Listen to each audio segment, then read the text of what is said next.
Hey everyone, I hope you all doing amazing. Today we are here to talk to you about sustainable health and nutrition. Let me introduce myself. My name is Angel Anjali, and previously I've been doing women's health movement coaching and the nutrition counselor, and our guest.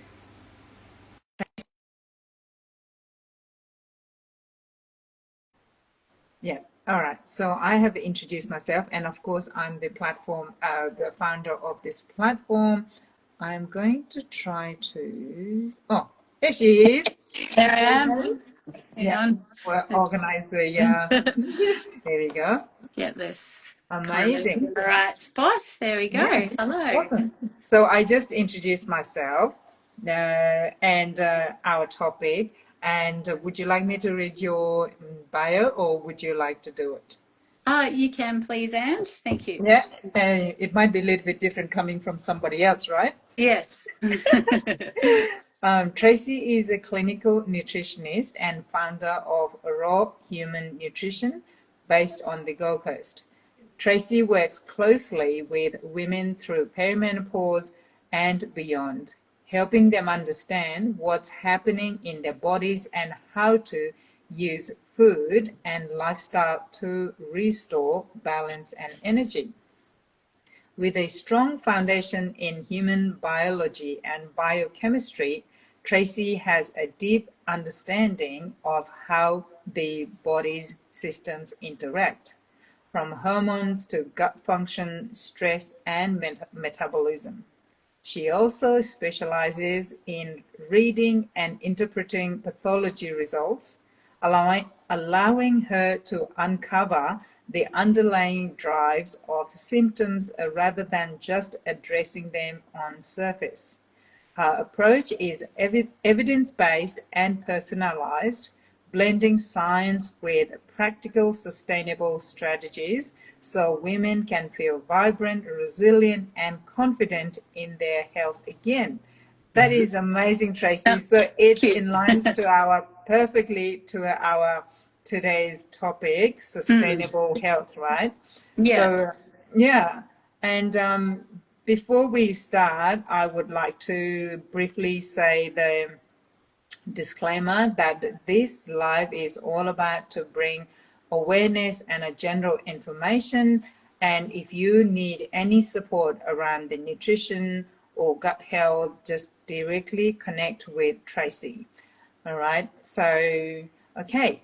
Would you Thank like to you. add anything before we start, Tracy? No, thank you. All good? Great All intro. right. Yep. Should we start? Yes. Yeah. So, what does the sustainable health and nutrition really mean to you as a clinical nutritionist? Yeah. So, I like to start with saying that the people, I think, well, they need to be ready to change their behaviours for it to be Mm-hmm. sustainable. And usually, when they come to me, that's the first step. They're motivated to Mm-hmm. change.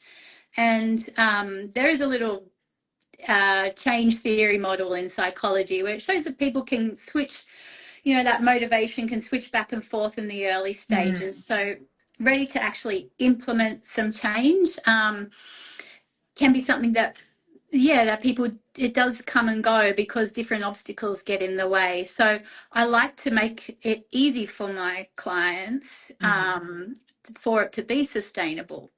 Yeah. And that for that means giving them some strategies that fit into their Yes. everyday life. So I'm not here Mm-hmm. to just give you a meal plan and say, this is what you need Mm-hmm. to eat to make everything better and go away and do that, because that's not, that can be quite overwhelming and it's not really fitting in with their everyday. So sustainability means being able to assess someone's real life situation, which my consultations take about an hour and a half, the initial one. So I get to know their environment, who's in charge of the cooking and the grocery shopping, have they got kids they've got to run around with, what's their job Mm-hmm. like, how much time have they got in the morning for breakfast, where's their gym activities fit in. So understanding all that and then Mm-hmm. developing some strategies that fit into that is where it can be an actual sustainable model. So perfection, there's no such thing as perfection. That just creates stress. Yeah. So if So we you can, you're yeah. jumping into our second question. I was like, Oh, am I? where's she Sorry, we'll go going? on to that next then. Yeah, so No, no, no. It's sustainability is okay. No, yeah, because definitely about I yeah. am sorry. Yeah, being sustainable is definitely something that's realistic, fits into your everyday life, Mm. and they're not overwhelming strategies. There's little things you can add in and little things you can take out, and you can build on that. Yeah. Yeah, so what I heard there is changing the behavior is the first thing you want to do, Yeah. but for that to make it happen, you personalize by creating easy, these sustainable personalized plans, or you try to get to know the person first, their lifestyle and everything else, right? Yeah, absolutely. Yep. Yeah, and sometimes I think it's the budgeting as well. For Mm, example, we of can't course. just give them okay, you buy this, and then, but if their budget is, goes through the roof, and then that will be another thing as well, right? Yeah, absolutely. That's definitely taken into account because yeah, it's tough out there at the moment. Oh, yes. Um, and that I haven't really had that as a major obstacle for my Mm. clients when it comes In to your food. experience? Okay. Yeah, because I'm realistic as well, and gosh, I can't afford to eat organic all the time, and I'd love to. Mm. That's just an example because that is expensive. So then we might say, okay, well, this is how you can wash your vegetables, or Mm. choose like the ones that are known to be have less toxic exposure. That's just as an example, because I understand that not everyone can go to the organic farmers markets every week for their fruit and veg. So yeah, definitely, that's one element of the sustainability piece. Yeah. Mm. Yeah. Thank you for that. So all right. So the second one is how important is consistency compared to perfection? Now we'll talk about the Yeah. perfection when it Yes. comes to nutrition. Yes. So yeah, that's where I was saying that yeah, there's no such thing as a perfect diet, and perfection does create stress. So, and I think there's a lot of overwhelm because maybe there's a lot of information out there online and in whatever social media platform people like to follow, Mm, and get all these mixed messages about what they should do. So I think consistency definitely outweighs perfection. yes. And a lot of, you've probably heard of that 80-20 rule that people often refer to. So, Yes. I mean, that's a good guide. You know, you can have your days on the weekend where you just have to relax about your food and go out to dinner and don't think about it, because Mm, if you can have some structure during the week, then that's where the change is going to happen. It's also important to understand that our body actually responds well to consistency. yes. It likes to know that we're going to get fed at certain times, Mm, and just getting those repeated signals, it knows to prepare itself for that food. mm, Um, a lot of people become undone where yeah they might feel like they're not perfect, and then they'll really undereat, for example, and that can mm, throw mixed messages, and then that increases cortisol. So mm. yeah, definitely consistency. Yeah, or it can be other way around, right? Sometimes we eat something and then, oh, I might as well go all out because I have eaten this thing, and then they start eating, and we start eating the whatever that doesn't make us feel good throughout the day, right? But Yes. as soon as you realize that, or you know that it doesn't make you feel good, Yeah. if yeah, enjoy the meal, and then after that, okay, I had enough, and Yes. then you move on to another better options, right? Yeah, definitely. Every opportunity is a chance to reset. There's no point to go on that trajectory if it, and it is good to acknowledge how you feel about having that food. And I think a lot of people I speak to over Christmas, you might indulge in certain things, whether it's food and or alcohol, and Mm, then can reflect and go, I really didn't feel good after having that. So it's nice to listen to your body and know what makes you feel good. And I think if you can give that your body the opportunity to have the consistency of the right whole foods, you'll feel it more when you go off track, and you're less inclined to want to go off track as well. Yes, that's really good point. Yeah. Hmm. So I think that is what makes you feel like, for example, my kids, right? They will go out to someone's house or somewhere, party and things like that for a few days in a row, and they'll be like, "Oh, mom, I really need to have a salad," or "I really they crave for certain, like a broccoli or some Yeah. certain things," and and we are like, "Oh, what? You crave broccoli?" It's strange, right? But I think it's because we we have been trying to maintain that, but at the same Yes. time they go out partying at a friend's place and it like that. But at the same time, I used to restrict them really hard, and Mm. then when they went out someone's house like that, and they would not stop eating the chocolates, right? Mm-hmm. So I realized either or is of extreme is not good. Mm-hmm. Yeah. Yeah, and Yeah. I was like, oh, maybe I should listen to that more, they not be too extreme. Yeah, allow their Yeah, bodies to tell them. Yeah. Yeah, it's yeah, interesting. I did the same. I remember when mine were little, one of my boys would always vomit at parties. It was like his party oh, trick because he wasn't used to all this bad food. And he'd have it mm, at the parties and he'd be sick. And I'm like, oh, okay. Yeah. yeah, A little bit of exposure is good.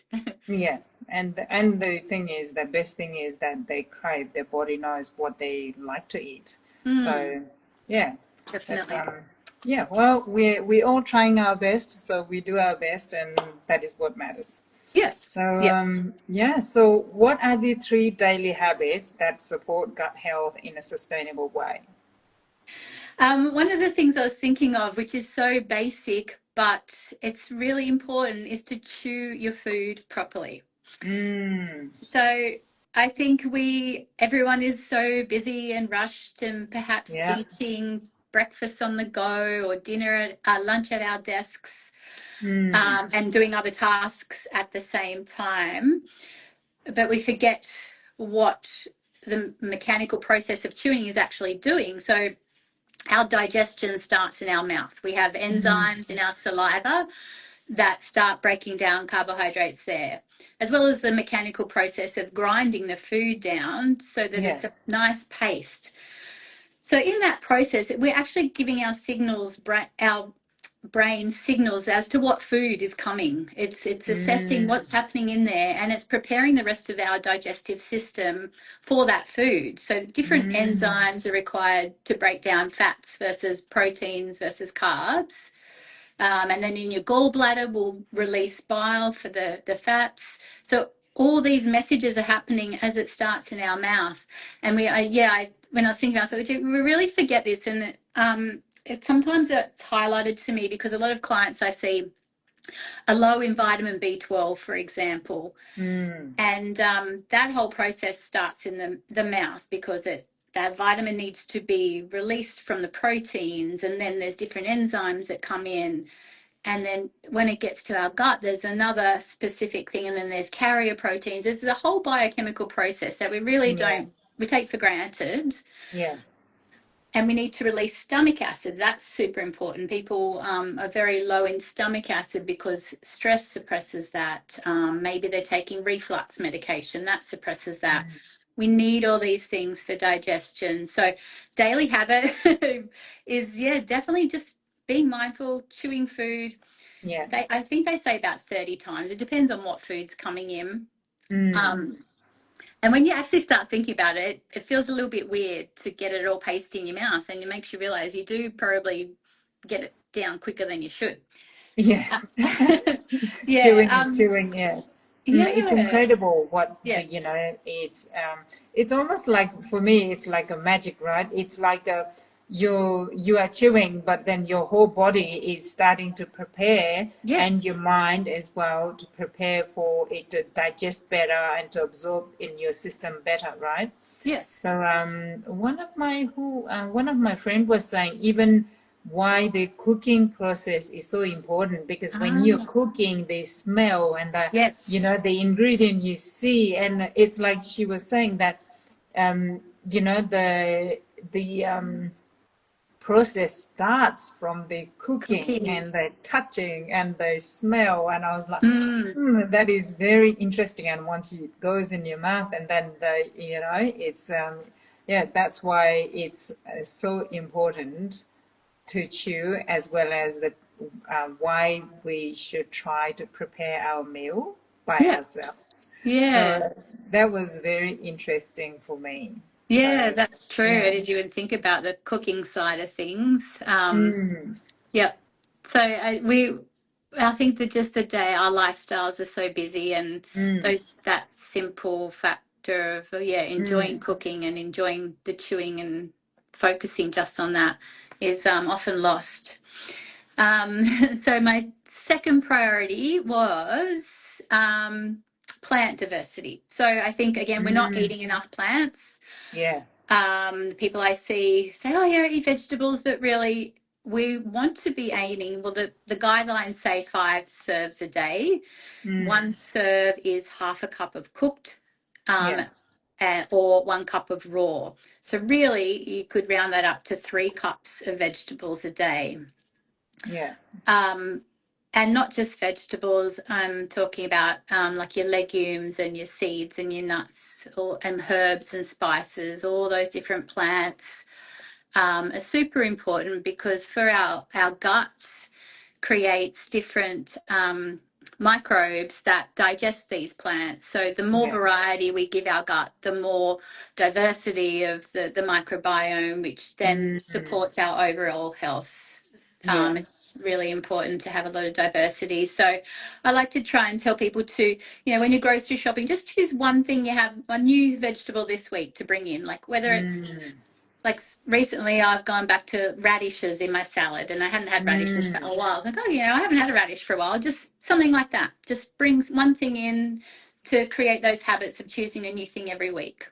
Yes. So it's we used to eat radishes, like like pull it out of the ground back home Yeah, in village, and you just wipe it off your clothes and then eat it. And maybe that's not the most hygienic. You should wash it, but that is what we had, and then yeah, that is how we just ate really seasonal, and then like a raw and with the dirt. amazing. Yeah, Yeah. So first is chew your food and the yes, plant diversity, plant and then diversity. what else? Thirdly, especially for women, is to eat regularly. Um, Mm, So I think a lot of people I see are worried about weight gain, and then their mm, first reaction is to restrict their food intake. When really, and maybe this is because I see a lot of women sort of around the 40s and beyond in perimenopause, mm, and that's where the weight gain seems to happen. But that's the worst thing you can do. We want to nourish our body, so eating regularly just avoids the blood glucose fluctuations. And mm. we want to avoid those because our hormones are more sensitive and more dynamic than men's when it comes to that. I think men Yes. can typically sustain a fasted state for longer Mm, without it really affecting much else, and they seem to lose weight really easy and all that. Um, so yeah, eating regularly. So everyone is different here. Some people will just like the 3 meals a day. yes. And depending on how active you are, I can't go without snacks. And I know that for me, I have snacks in between. Yeah. um, but yeah, having those regular meals tells your body that you're safe as well. So it's telling keeping cortisol stable, because if we're Yes. skipping meals, that tends to rise the cortisol. Um, and then also that can interfere with your gut. So it can create, if the cortisol is going high, you can feel a bit of anxiety and maybe IBS type symptoms with the Mm, bloating, or um, loose stools. All those things can come. So mm, yeah, eat regularly would be my other key point. yeah. Yes. So they eat regularly, and what at the moment it's what do you call that fasting? Intermittent Intermittent fasting. fasting, yeah, that So was what is your thought on that with the with the women, it is Yeah. a different Mm, fasting system. But yeah. what is your thought on that? Yeah. So I think it can be misconstrued. Like people just feel like it's really restricting the amount of food. And again, it is very personalized. Not Yes. everyone can do it. They do. Some of the studies say it can help with. So if you have a long fast, it can help clean out your cells in your body and everything like that. Um, for me, I know it doesn't work because Mm, I feel like I get low blood sugar, but I also have looked at some studies, and if it's weight loss that you're trying to achieve, then you're better off eating in line with your circadian rhythm and front loading your meals. So that means when you wake up in the morning, your body is really primed to get some food in and to mm, not prolong that first meal for too long. Because again, that's back to where that cortisol can yeah. not go through its normal pattern of declining throughout the day. It can keep it elevated for too long if we're not stabilizing it with some food and protein in particular in the morning. Um, so intermittent fasting, in my mind, that works well in your 40s and beyond, is more about having an early dinner and a lighter Mm, dinner and having it maybe a 12 to 14 hour overnight fast when you're asleep, hmm. and Yeah, then when you're sleeping. Yeah. yeah, and then not delaying breakfast too long. Mm, um yeah. yeah. Okay, thank you. I know it wasn't in our question, but I was like, just No, that's because like, it has been really popular these days. Everyone is talking about the fasting, but for women, there is a different type of fasting. But it just interesting to know what's out there. yeah, and I think And it's also hard to get. You want to still get all your nutrients in that eating window, window. which can be hard. You don't want Mm, to not nourish, not have enough calories in yes. that eating window. That's not the point. Yeah, yeah, it's a fine line. It's Mm, nuanced. Yeah, yes. You have to check in with your practitioner, right? yeah, The specialist yeah. before you do that. No. That's right. Yeah. How can women support hormones without extreme diets or supplement overload? It's like tagging along there, I think, our previous question. Yeah, yeah, Mm, exactly. Because the hormones, well, cortisol is a stress hormone, but also we're a bit more sensitive to it in perimenopause. So um, extreme diets definitely also don't seem to work well, or they're not sustainable. mm, Um, and studies show that, there'll be a lot of those 12-week fad things where the people might go on a shake or a cleanse of sorts, and all the studies will show those people put on weight afterwards, mm, if that's their goal, if it's fat loss. Um, as far as the hormones as well, like from personal experience, about 10 years ago, I did like a body figure competition. mm, I just wanted to see what it would take, and the dieting is quite extreme towards the end before you get on the stage. And I don't know that I was quite in perimenopause because I think I was 39 at the time, but it stopped my period for 6 months. I felt awful, like my hormones must have really bottomed out. I remember I went to a holistic doctor and she's like, "Oh, you must feel terrible." And when she said that, I went, "Oh, thank God, someone's validating how I feel." yes. Um, and so, yeah, it took me a long time to get my period back because my body fat had dropped too low. I was Mm, not nourished enough, and it just sent my hormones in the wrong trajectory, which, yeah, it was not, and my skin broke out. Yeah, so extreme diets, advise yes. against them. Supplements, I always try and do food first. I think people do forget that food is medicine. But a lot of the time, it can be overwhelming to make big sustainable changes at the beginning. So Mm, sometimes, depending on people's blood test results, I will say we'll do a short-term supplement to get you some more energy, so then you can sustain the dietary strategies going forward. yes. But as far as hormone support, it really comes back to ensuring you've got adequate energy intake. So back to that no extreme calorie deficit. And usually that looks around everyone's a little bit different. So maybe you could go around 25% of your calorie requirements. You could have a little bit of a deficit if your goal is weight loss in this dieting Yeah. mindset. So under eating is actually a big driver of hormonal imbalances that I see. Yeah. So Um, what if the person doesn't know if they are mm, under eating or overeating, or they're just not feeling the best in themselves?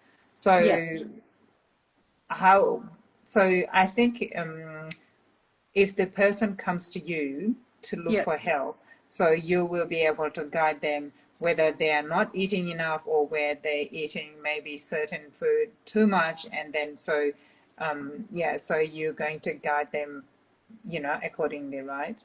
Yeah, that's right. And people can have a look on the Eat for Health government website. There's some Mm, calculators on there that where you, and the software I use is driven by those figures where you put in your age and your weight and your height and your activity mm, levels. And it gives you like a baseline calories.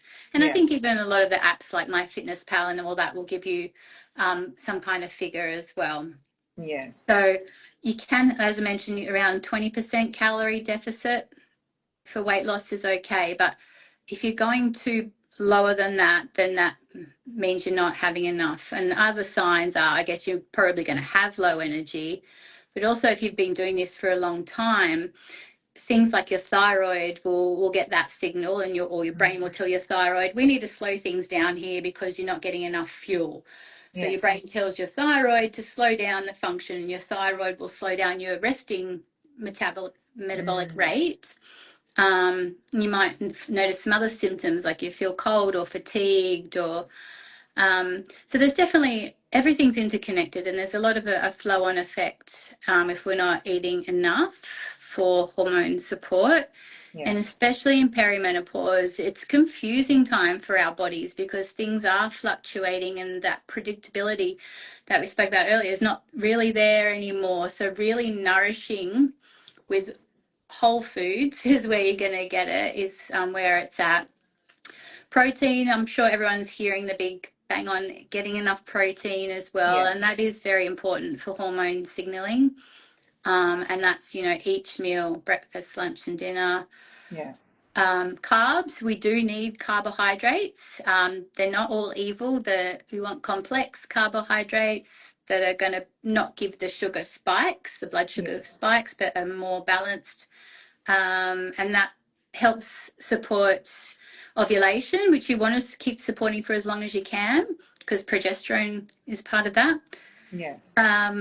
What else do you want to say about, supporting hormones? Oh, toxins. Well, your liver actually processes a lot of your hormones, so really want to support your liver and your gut, and we do that with abundance of vegetables. I love the cruciferous family, which is the broccoli and Yes. cauliflower, all those. But environmental toxins are actually quite big and hormone disrupting, and Mm, I think that's a good idea to just sort of assess what you've got going on in the home, or even if you're wearing perfumes or mm, fragrance deodorant, or so all those things, your cleaning products, your shampoo, conditioner.